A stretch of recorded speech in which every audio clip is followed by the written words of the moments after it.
Okay guys, so Victoria Violet here. Please excuse the person backing up. I want to give you backdrop on backstory, spilling the tea here on myself. You have to understand, in the late 2000s, lip tattooing was in. So this is not because I'm sick. I've been asked for the last 30 years or so, do you have anemia? Are you sickly? Do you have lupus? None of the above. Smarty here thought it would be so much easier to wake up beautiful and just live life. So I went to a tattoo artist that was for permanent lip makeup, and I showed her stop sign red, candy apple red. When I came out, I looked so goth that my lips were burgundy. It was so embarrassing, and this is the result. This is the result of just leaving it alone and letting it fade. I've often thought about going ahead and having, my lips redone, right? Letting somebody else do it, do over, because of the fact that now the system, the way that people do it, is quite different. But I really would love to just see my natural lips. They were so beautiful. The color, the fleshy color, was so beautiful, just perfect light pink, but I messed them up. So moral of the story, be careful what you do to yourself, okay? Something that's been coming up again, a lot on YouTube and Facebook is Gen X. No, we're not forgotten, and I count myself as Gen X. And why? Because I'm sorry, but I'm the genuine article. I'm the genuine thing. I only had 1 year as a baby boomer. 1 year. The rest is all Gen X. So that means to me, for me, and people like me that were born in 1964, that was the tail end baby boomers, that was the last year for baby boomers, that us growing up, we are the original latchkey kids. So please don't get it twisted, Gen Xers. I love you. You're my children, actually. But don't get it twisted. I am the original latchkey kid. And the other thing that's coming out is that we in the 80s, 90s, and yes, even in the early 2000s, we used to do our makeup in the cars. And we did do that. That's very true. I'm not going to do it on the road because I don't want to scare people. I don't want to scare people. But yeah, we sure did. We sure did do our makeup on the road. We sure did. And the reasons mostly was because we were partying like it's 1999. And we didn't really have time to do that in the morning. And we didn't waste a whole hour getting up and doing our makeup. So literally what we would do is, at every stoplight or in between, if we couldn't hold the wheel with our knee, then we would stop at the stoplight, and then that's when we would literally do our makeup. We wouldn't waste a whole hour at home. That was when we went out. So we didn't waste our time on our makeup. We just didn't do it. That just wasn't done. And so literally we did it in between just being on the road and getting to our job. So we literally didn't have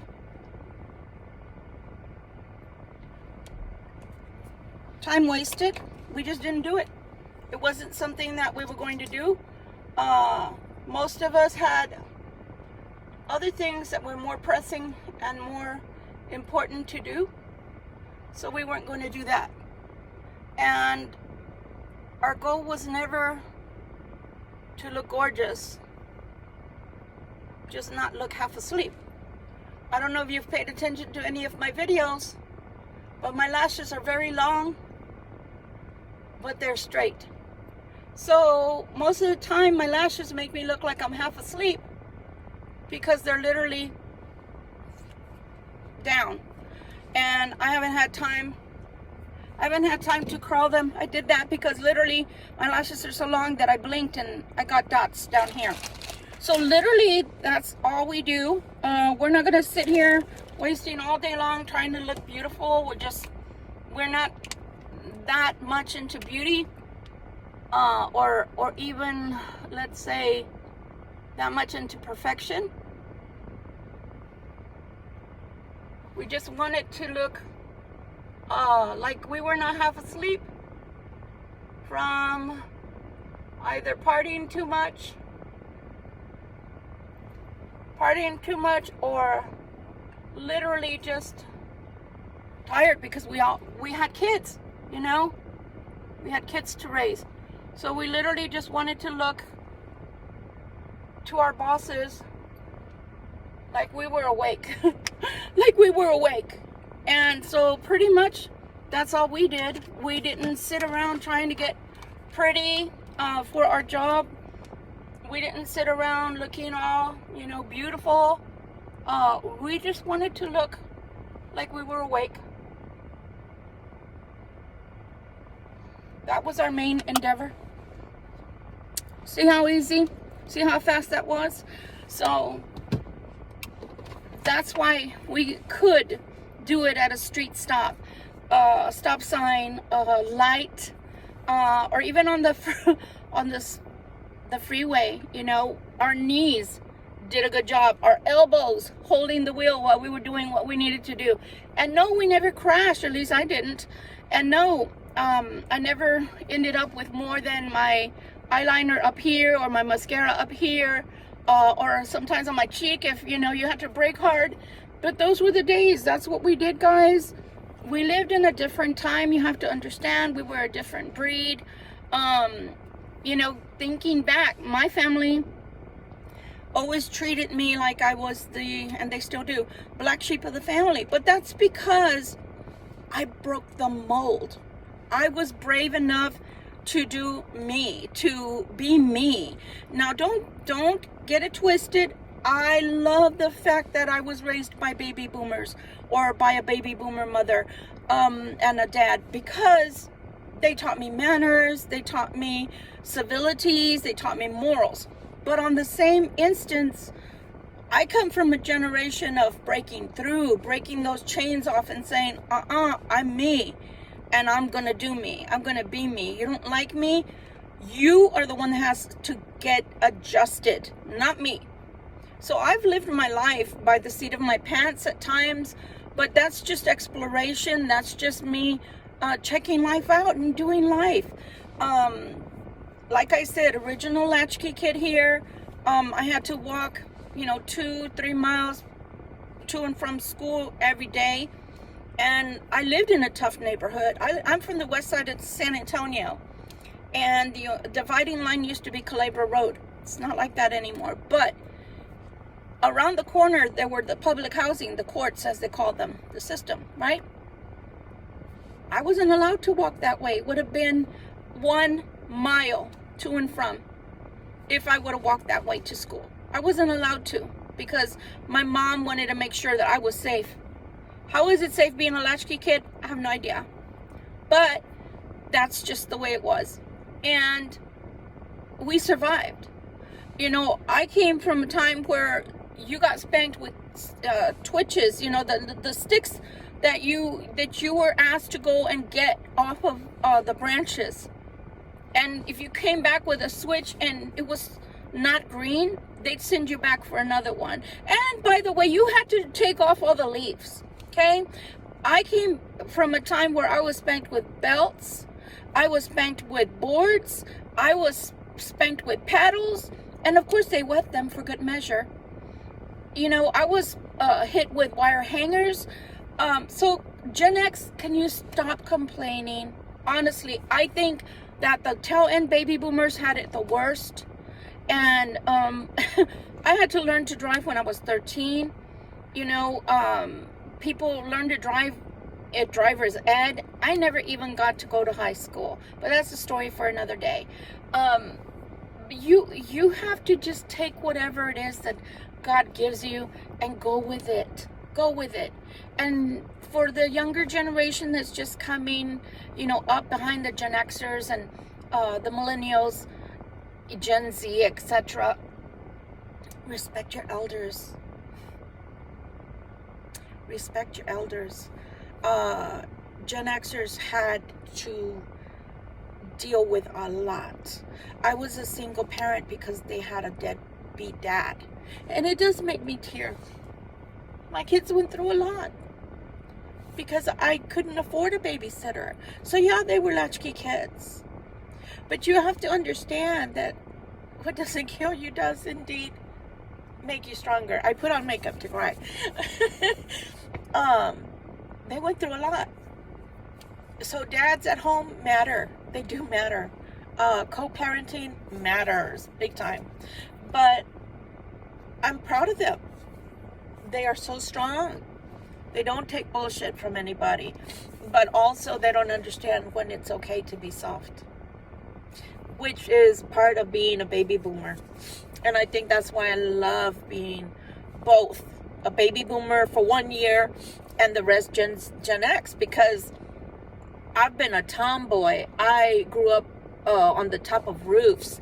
I grew up climbing trees. I grew up riding my bike. I grew up, being with the friends, being with my siblings that were so much older than me, but not really being a part of them. But at the same time, yes, they're correct. We were in the street, in the middle of the street of our neighborhood, playing whatever, hide and seek, Simon Says, hot potato, dodgeball, loved dodgeball, baseball, basketball, skating. And I'm not talking about rollerblading. Rollerblading came later, and I experienced that too through my kids.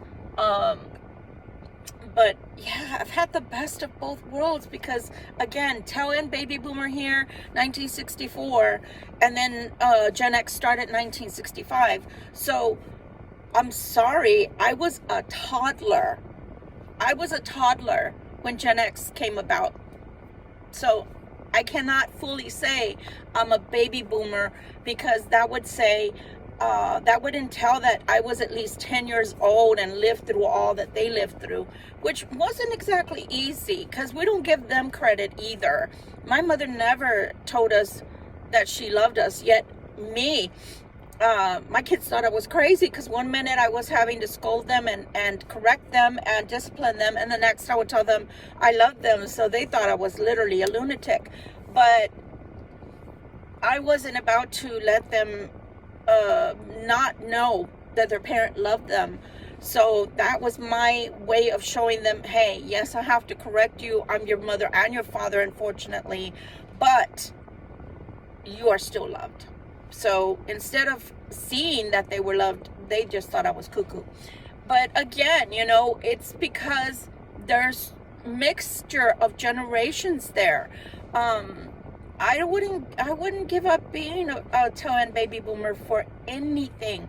But at the same time, all the music and growing up that I experienced being in the Gen X world for the majority of my life, 59 years of my life has been spent as a Gen Xer, and only 1 year, which will be completed at the end of this year as a Libra that I am, to my 60th year, as just 1 year as a baby boomer. So lots was learned, lots of self-perseverance. Why do you think I can take all of the things that I've had to endure in life and just go, okay, it's just a part of life. You've got to toughen up. My beautiful generation that's just starting out, millennials, there are a lot of you out there that make me so proud, and a lot of you out there that make me go, oops, yikes. Get a grip on what works for you and what doesn't. Don't listen to so much that's going on that is a negative. Live in the positive. You do have to learn to serve people. You were born with the most intelligence that was ready-made for you, meaning AI, computers in your hands. My grandchildren were born with a phone in their hand and a tablet in the other. And that's wonderful, but at the same time, you have not learned to deal or cope with, the majority of you have not learned to learn or cope with life itself. I hear nothing but complaints. I have to work, blah, blah, blah. Honey, I've been working since I was 14 years old. Okay, that's 45 years of my life. 46. And still going. And it didn't kill me. Sure, I would have liked to, at a lot of instances, have made more money, etc. But instead of complaining, get yourself some more certifications. Get yourself your college education. But don't just go to university to go because your parents want you to or because you want to. No, have it planned. Don't just go get a liberal arts degree that you may never use or be able to do anything with. Don't do that. Make sure you do a degree that is going to carry you for all the way into retirement. Early retirement is the key. Okay, don't be like me. I had to raise my children first. I only had a 6th grade education, and then I had to educate myself after the kids were gone. Late bloomer, but better late than never. So regardless, it's never too late. But what I'm saying is, if you're just starting out, you have to understand how to do things. And don't complain and toughen up. Stop crying about everything that's hard. I love you, but as your pretty much your mother and possibly your grandmother at the age of 60, stop it.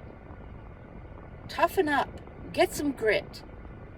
And understand that the majority of the Gen Xers, they're tough because by that time there was only a one parent. The majority of us were only with one parent in the home. If you got lucky enough to stay at home until you were 18, 19, you were too lucky. Nowadays you're staying home 26, 35, 36, and that was unheard of. We didn't get to do that, guys. I left my home at a very young age due to my mom's decision. My father passed when I was 10, and many people had to leave by the time they were 18. And that's just the way we were raised as baby boomers. That's the mentality we were raised with. You're an adult now. You want to be an adult? You're an adult now. Military, college, which one? Or go get a full-time job. But then stop complaining that you never got to go to school. I was blessed. All my children went to the military, and then all of them were educated because of their GI Bill. And they took advantage of it. And I think that's wonderful. 2 ITs, 1 banker. Very proud of them. But what I'm trying to say is, toughen up, my loves. It's not going to get easier. Now, you could be an entrepreneur and make money that way, but don't spend it all. Keep it. Keep it. Grow it. Make good investments. Okay? But whatever you choose to do, you got to toughen up. Please, guys, toughen up. I mean, we lucked out that we knew what to do. We lucked out that nothing killed us. We were not going to allow anything to kill us. We got stronger and stronger and stronger. And here you have tail end baby boomer, 1964, telling you by the time 1965 came, I was ready. I was ready from the get-go. Maybe I'm not the best example because I'm not rich and famous, but I am someone who cares about people, and I can tell you that the majority of what you have to learn to get through this world and get what you want out of life, you need to get strong in your core, on your inside. You need to get strong. You can't be willy-nilly crying about how much you get paid, crying about that you have to work 40 hours. You don't like it? Invent something new. You don't like it? Find a new way, entrepreneurial wise, to incorporate on finances. But stop crying and stop blaming Gen X for being so tough and possibly a little bit heartless. They don't mean to be that way. It's just that we were not around, especially if they had single mothers like I was. We were not around. But I will tell you what we did have a lot of in my home anyway. We had Friday night creature feature night. That's what it was called. We loved watching horror movies. And let me tell you, even in those days, if my son was in the room, my youngest, and a body part came out that was female or whatever, he had to cover his eyes. I'm sorry. That's just the way we raised our children. We wanted to keep their innocence. But at the same time, we wanted to be inclusive and not have him sit out a whole movie because one scene came on. One random scene, you know. One rando, like y'all say nowadays. But yeah, stop blaming Gen X. Thank them for the internet. My kid taught me when he was 13. He taught me how to use my first computer. Very smart young man. Hence IT. You can learn a lot from them. So stop telling them how to dress. Stop telling us how to wear our hair. I will wear my hair how I fucking please. And no thank you to you, because you don't pay, you don't put in on this. You don't pay my way through life. You don't, and you haven't. I've lived a lot more than you may or may not live. Think about that. Because if you can't suck it up, buttercup, I may outlive you. I'm just being serious now, because that's the way life is nowadays. It's so uncertain. But yeah, take the good with the bad. And if you don't like something that we're doing or we've done, make it better. But don't make it yours. Just make it better in a different way, to where we can say, wow, look at those millennials go. Look at them. And here we thought they had no grit. Prove us wrong. That's what I'm saying. Prove us wrong. Every generation complains about the other generation, by the way. Every generation. Do you think I agree about how my mom disciplined me, which was abuse? Do you think that I didn't have any regrets on how I raised mine? Because that's all I knew? Prove us wrong. But do something different in a spectacular way. Not with the rainbow, guys. We don't have enough alphabet, guys. Just stop with that. And if you want to know my bit on why people are changing or trying to change their body parts, that's a story for another day. I'll make a video on that. But for now, I'm just trying to keep it real, trying to keep it an 80s girl. You know, we had the big hair, Aquanet. Yeah, we did. We could either use it to make our bangs stand up more than the Empire State Building. And they were hard as hell. Do you know how much shampoo I had to put in my hair to get that off? And that's why we have hair clarifiers now. We have clarifying shampoo thanks to our 80s hair. But we could also, if an invader came in our house, we could take a damn lighter with our can, not kidding, of Aquanet, and we could kill those motherfuckers coming through the door. Or at least they wouldn't have a face anymore. Just saying. Again, take the good and the bad.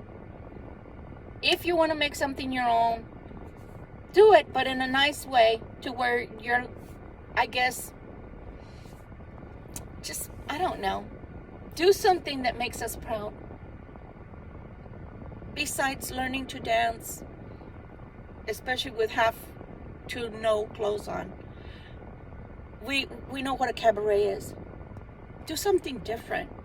Do something that we're going to be so proud of you for, and you're going to prove everybody wrong about the lost generation. Don't let the alphas that are behind you, don't let them figure it out before you do, because it looks like they may. I would do another video for Crystal Star and Indigos, okay? Of all ages and all generations. I love you. Thank you for letting me invite you into my world. And I look beautiful. And it only took, what, not even 5 minutes? Again, Our goal was to be razor. Our goal wasn't to be knockouts. So we never worried about our figure. We never worried about how, Botox this or Botox that. We never worried about shit like that. We were too busy living our lives and motherfucking surviving. Love you. Toy Violet. Bye.